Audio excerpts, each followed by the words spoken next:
Ci stiamo abituando a sentirci vicini in modo diverso, ma se cambiano i gesti non cambia la sostanza, perché abbiamo ancora voglia di amare, sorridere e donare.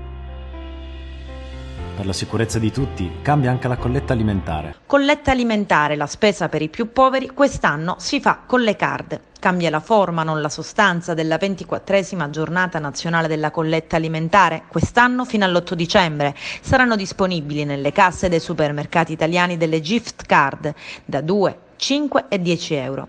Al termine della colletta il valore complessivo di tutte le card sarà convertito in prodotti alimentari non deperibili come pelati, legumi, alimenti per l'infanzia, olio, pesce e carne in scatola e altri prodotti utili.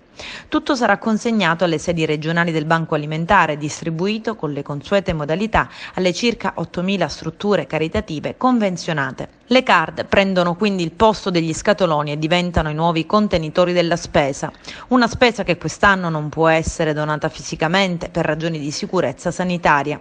Per le stesse evidenti ragioni di sicurezza non ci potranno essere nei supermercati i consueti gruppi di volontari.